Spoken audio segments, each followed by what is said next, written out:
Shalom Abraham, mes chers amis. Hier, il y a une dame qui appelle et qui pose la question: est-ce que j'ai coupé mon oignon avec un couteau de viande? Est-ce que j'ai le droit de manger ces oignons avec du lait?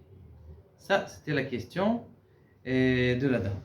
Et donc, pour essayer d'y répondre, il y a une teshuva qui est déjà claire et faite dans le Divrei Benayahu qui ramène le Bet Yosef, en donnant déjà comment on appelle ça, une sorte de définition très très importante au sujet de savoir qu'est-ce qu'on appelle un couteau Bessari.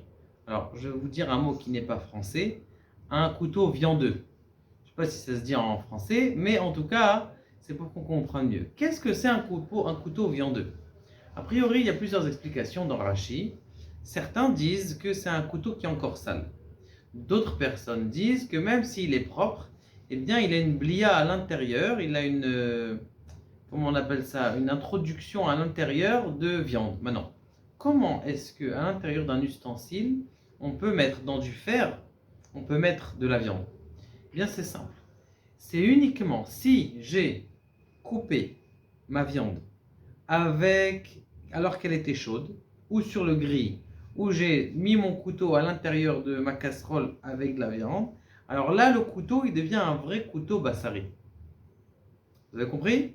Je répète, c'est-à-dire que je ne pourrais appeler un couteau viandeux et qu'il ait la définition halachique de viandeux, pas parce qu'il est rouge, pas parce que j'ai mis une madbeka dessus, une étiquette dessus, ça c'est viande, pas parce qu'il a une forme de couteau que pour la viande, et bien parce que je l'ai planté à l'intérieur de la viande chaude, et c'est là qu'il a aspiré de la viande, et c'est comme ça uniquement que je considère ce couteau comme un couteau de viande. Donc maintenant je pose la question à la dame qui a appelé en lui demandant: dis-moi, est-ce que tu as coupé avant avec ce couteau-là de la viande chaude?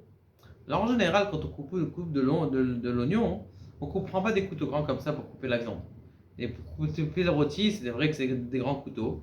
Et pour couper les oignons, vous coupez les oignons avec des petits couteaux comme ça, avec des dents. Donc a priori, ces couteaux, c'est pas des vrais couteaux viandeux. Donc si on n'a pas coupé de la viande avec ce couteau, et que maintenant j'ai coupé mes oignons avec ce couteau, je veux mettre mes oignons dans le lait, a priori c'est permis, parce que le couteau de viande n'est pas un couteau viandeux. Atkan. Maintenant, disons que c'est un couteau viandeux. En effet, j'ai coupé mon roast beef après avec mon grand couteau, et je coupe après mes petits oignons, mon batsal, mon ail, mes oignons, il y a quoi encore, un tznon, un radis. Est-ce que ce radis là que j'ai mangé après, est-ce que je suis devenu Bessari, oui ou non? C'est la question. Est-ce que je me transforme comme si j'avais mangé de la viande? Ou non? Donc on avait dit qu'on n'a pas le droit de prendre ces oignons. Donc si vraiment c'est un couteau qui est viandeux, et que j'ai pris ce couteau, que je l'ai mis à l'intérieur de mes oignons, est-ce que maintenant j'ai le droit de manger ces oignons avec du lait? On a dit que non. Pourquoi? Parce que c'est un vrai couteau qui est viandeux, donc qui est rentré à l'intérieur de l'oignon.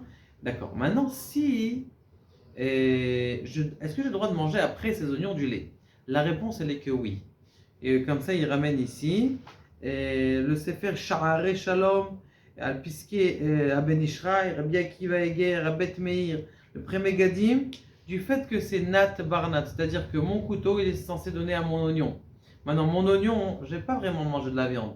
Donc c'est pour ça que je ne veux pas le mettre dans mon lait. Mais si j'ai mangé cet oignon-là qui a été coupé avec un couteau de viande, eh bien j'ai le droit quand même de manger juste après avoir mangé mes oignons, j'ai le droit de manger une petite barre de chocolat. Baruch Adonai, Le'olam, Amen, Amen.